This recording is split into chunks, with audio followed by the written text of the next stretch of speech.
Kao što vam je poznato, Svečanosti Danka Popovića su njegova prva knjiga pripovedaka i prvo uopšte, objavljena 1962. godine.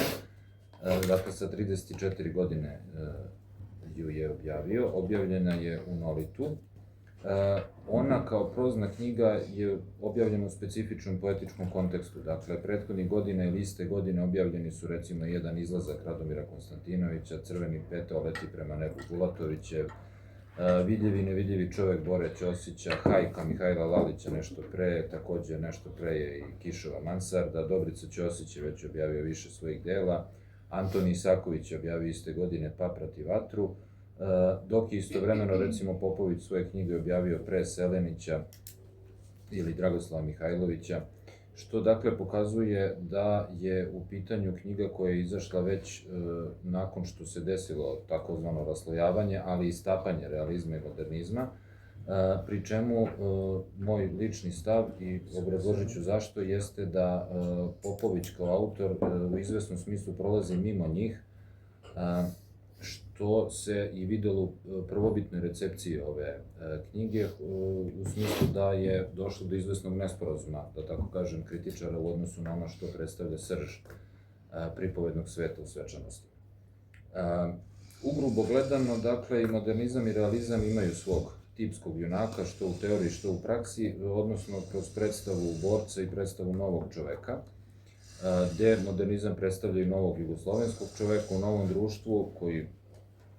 odgovara modernom svetu, realizam predstavlja, najčešće se bavi, dakle, ratnom tematikom ili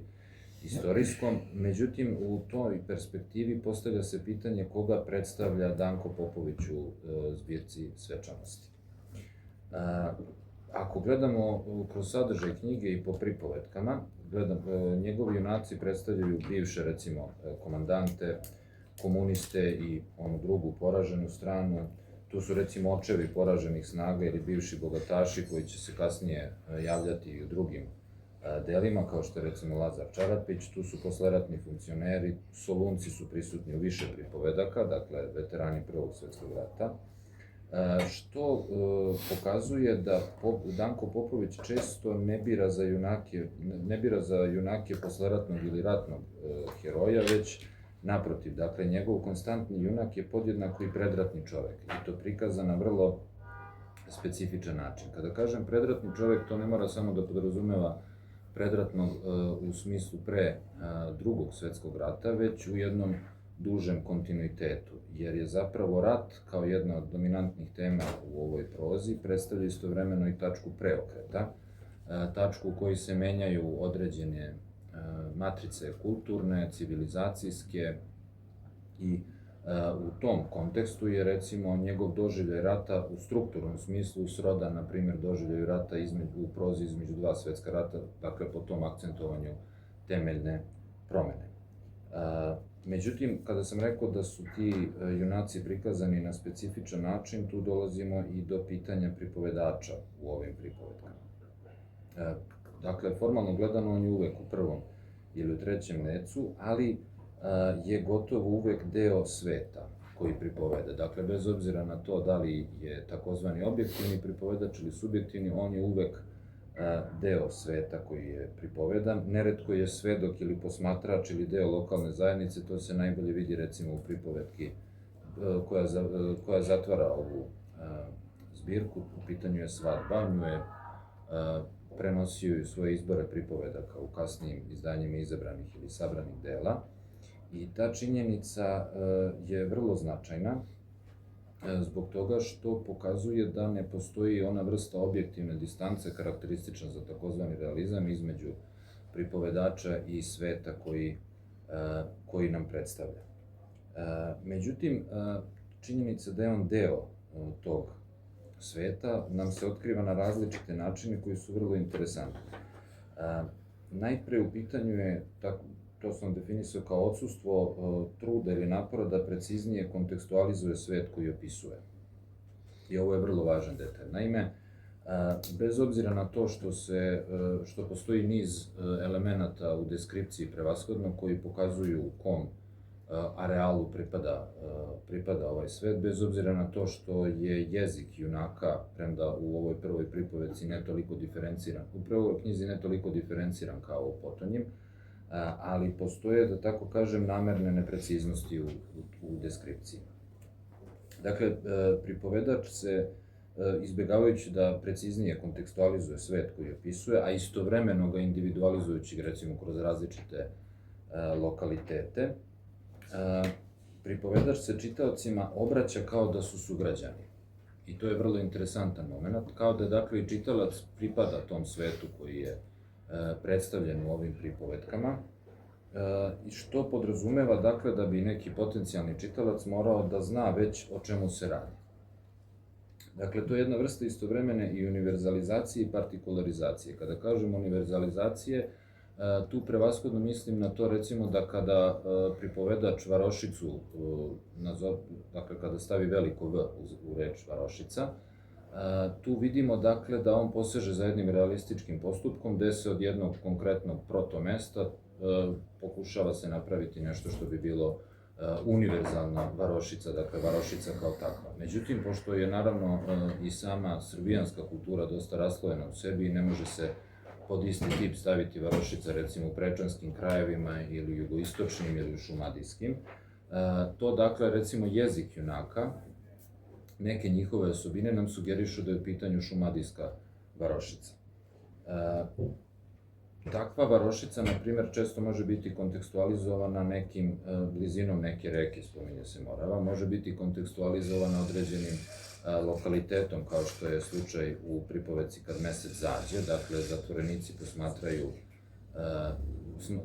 brdo iza kog će mesec zaći i spominje se, da, rekao sam, rečica koja će se uliti u Moravu, što nam, dakle, opet pokazuje koji lokalitet je u pitanju, dok, recimo, kada se spomene Bukovička crkva, onda je jasno da je u pitanju Aranđelovac, ali je, dakle, specifično što se ta varošica ne imenuje i ne kontekstualizuje se na način koji bi, recimo, očekivali od nekog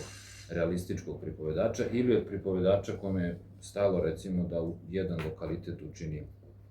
univerzalno, kao, recimo, Bora Stanković. Varošica, takođe, u kojoj je bilo i četnika i komunista i solunaca i koji ima toponime koji su, dakle, kao što sam rekao, vrlo precizni, Bukovička crkva, Tijanovac, Morava, to bi bio, dakle, potez od Aranđelovca ka Velikoj Moravi, ali to većina čitalaca, pogotovo, na primer, Nolita, ne bi morala da zna. Dakle, oni bi kroz te lokalitete istovremeno morali da zaključe da se radi o određenom podneblju, ali da to podneblje ima osobine koje pripadaju jednom širem kulturnom arealu. Dakle, ono što čitalac može prepoznati jeste da su u pitanju šumadijski predeli i već se po tome vidi razlika koju ovom knjigom Danko Popović unosi u onaj opšti kontekst srpske proze druge polovine 20. veka. Time prelazimo i na problem deskripcije u ovim pripovetkama. Deskripcija je, dakle, bez obzira na to da li je pripovedanje u prvom ili trećem licu prilagođena junacima. Dakle, ograničena je na ono što junaci mogu da vide, iako deskripcija nije uvek, dakle, pripovedanje nije uvek nužno fokalizovano, ali je ograničena na ono što junaci u konkretnom trenutku mogu da vide. To se najbolje vidi, recimo, kada čitamo već pomenutu Svadbu ili pripovetku Kad mesec zađe ili, recimo, Patnje Lazareve, koje su potpuno, dakle, u jednom enterijeru.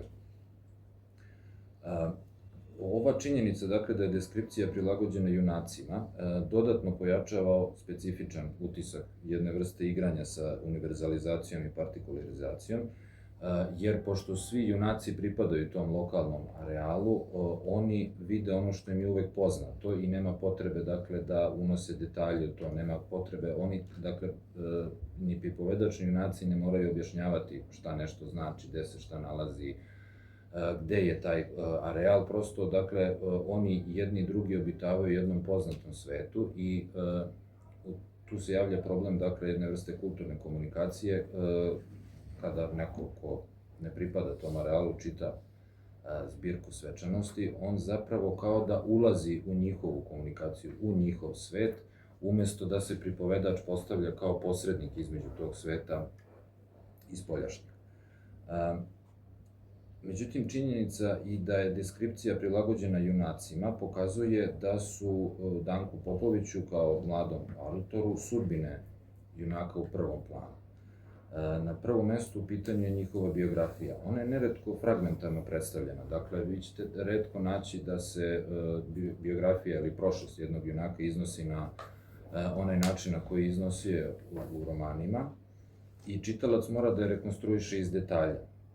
A ti detalji su često podjednako izneti kako sa instance junaka, ali protagoniste ili pripovedača,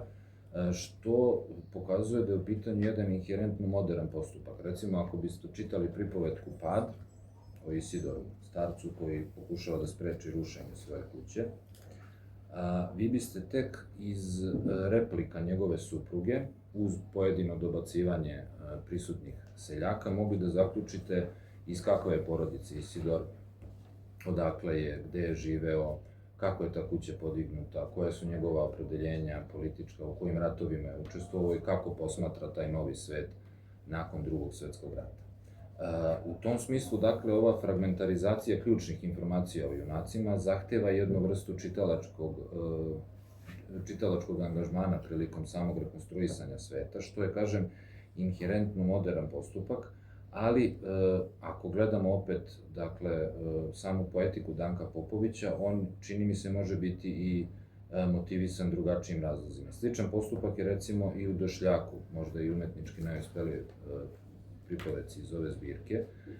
gde zapravo činjenicu da je glavni junak zapravo ratni komandant i to sa pobedničke strane koji se vraća u svoju rodnu varoš, saznajemo tek maltene na samom kraju teksta, dok kroz njegove određene unutrašnje monologe, ono što je hteo da kaže i ono što nije, to možemo da naslutimo i tokom samog, i pre nego što do finala pripovedanja dođe. To pokazuje, dakle, da se i dalje ta igra univerzalnog i partikularnog prenosi na sve nivoje teksta. Takođe, prilikom individualizacije njegovih junaka, vrlo je važno da se, i on je to akcentovao na nekoliko mesta, opet kažem, što sa instance pripovedača, što od strane samih protagonista, jeste ono u šta junaci veruju. Naime, u gotovo svim situacijama u kojima se oni u ovim pripovetkama nalaze, oni se gotovo isključivo određuju u suštinskom smislu prema arhetipskim vrednostima ili pojavama. Recimo, u pripovetci Došljak, glavni junak se čak i prema ideološkim podalama nakon Drugog svetskog rata određuje u odnosu na svoju arhetipsku vezanost za zavičaj, pa tek onda u odnosu na svoju ratnu biografiju. U pripovetci Kada mesec zađe, čak i komunista, koji je možda i glavni protagonista u pripovetci, s obzirom na to da on jedini unosi jednu vrstu otpora u komunikaciju sa nemačkim oficirom koji će organizovati streljanje talaca. Dakle, i taj komunista na kraju prihvata da učestvuje u izvesnoj vrsti obrednih radnji. Konačno, u pripovetci Pad, Isidorova žena koja ga prati kako on trči sa kraja na kraj varoši, pokušavajući da spreči rušenje svoje rodne kuće, neprekidno se poziva na Boga, na spasavanje duše, dakle da starac ne čini greh, svađajući se sa mlađima, da prihvati konačno neku vlast iznad sebe i tako dalje. Što sa druge strane Isidor odbija, čak i dakle to pozivanje na zagrobni život ili spasenje duše, on odbija vezujući se za jedan dublji arhetipski sloj, a to je veza između čoveka i kuće. Zanimljivo je recimo i da u pripovetci Patnje Lazareve ovo povezivanje ima nekoliko nivoa i čak dobija jednu vrstu intertekstualne veze. Na prvom mestu u pitanju je samo ime junaka, Lazar, koje asocira na novozavetni kontekst. Sa druge strane imamo jasno upućivanje na pesmu Predprazničko veče Alekse Šantića, što pokazuje da je u pitanju samo naoko realistički postupak, a zapravo u podtekstu ima jednu ritualnu vrednost. Na kraju pripovetke Patnje Lazareve, kada sam junak kaže da nema ni Boga, da se radije moli Svetom Đorđu jer je on pobednik, a ne Hristu, pošto je Hrist stradalnik, da ga generalno i mučenici kao hrišćanske figure, parafraziram, nerviraju, ne može da ih podnese. Dakle, vidimo da je u pitanju jedan razočarani epski čovek koji je prosto suočen sa porazom, dakle kao bivši bogataš kome sluga dolazi da mu donese božićnu pečenicu, što je jedan specifičan vid ponižavanja i što čak stvara jednu vrstu, kako da kažem, humorne situacije. Vidimo dakle da uvek postoji jedna arhetipska osnova prema kojoj se junaci određuju i da ona zapravo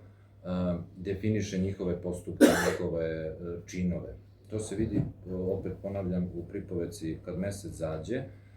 Dakle, seljaci su žeteoci, su pokupljeni sa njiva, odvedeni su kao taoci na streljanje i sad tu postoji nekoliko pripovednih čvorova koji se vremenom raspliću, od samo pripovedka ima otvoren kraj. Premda je jasno kakav je zapravo sam kraj fabule. Dakle, na prvom mestu taj nemački oficir se pojavljuje kao neko ko istovremeno ima i etnografska interesovanja, nije samo vojno lice u pitanju, jer on neprekidno zapisuje šta ti seljaci rade, kako se ponašaju u samom zatvoru, dok oni, recimo, reaguju na izvesnu smrt time što i oni sami vrše određene rituale. Jedan je ta kletva na onoga koji ih je oklevetao, dakle proklinjanje klevetnika koji je slagao da su oni obesili nemačkog vojnika, da se nije sam ubio. I prilikom tih činova pripovedač neretko crkvene obrade koristi kao za komparaciju. Naime, dakle, kada Isidor i njegova žena trče s kraja na kraj varoši, to podsjeća na Litiju. Sa čina proklinjanja se seljaci vraćaju kao da su bili na pričešću, što sve u svemu pokazuje da se iza samog naslova zbirke svečanosti, podsjetit ću vas u pripovedci Kada mesec zađe, junaci kažu da sad počinju te noći uoči streljanja njihove svečanosti, vidimo zapravo da su svečanosti neka vrsta odgovora čoveka na graničnu situaciju, dakle gotovo ritual u dubljem smislu reči. Što pokazuje da je u pitanju jedan mitopoetski svet, a ne toliko realistički obrazovan lokalni svet, što je kritika prvo primetila, i da je ovaj realizam na izvestan način van vremen, dakle ni star ni modern, a opet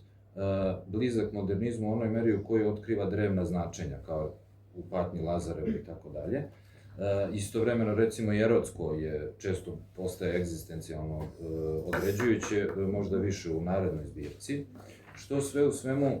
pokazuje zapravo da, i time ću završiti, moderna vremena u ovoj pripovedci pripadaju na jednom planu pripovednim postupcima, i to ne svim, na drugoj pripadaju onome što donosi rušenje u čovekov život, rušenje kuće, rušenje sveta, smrt kao u nemačkom zarobljeništvu, dok čovek pred svim tim iskušenjima dostojanstvo zadržava isključivo u ime nečega drevnog. On je neprekidno povezan sa tradicijom, ne samo istorijskom, političkom, već mitskom ili etničkom, zato se i komunista, recimo, poziva na srpstvo, što sve u svemu pokazuje da je ova proza na jednom dubljem nivou bliska teoriji posleratnog modernizma, u pripovedačkim onom koja traži odgovor na ključna pitanja čovekove egzistencije u drevnosti, a na drugom mestu, dakle, tom specifičnom kombinaciju dramskih ili tragičkih efekata u pripovedanju sa naoko realističkim diskursom izlazi izvan onih ustaljenih sukoba ili okvira posleratnih polemika, podela posleratne proze i nagovešćuje jedan svet koji nije bio toliko apartan u odnosu na svoj kulturni areal, koliko je bio neočekivan u odnosu na kulturnu politiku druge polovine 20. veka. Hvala.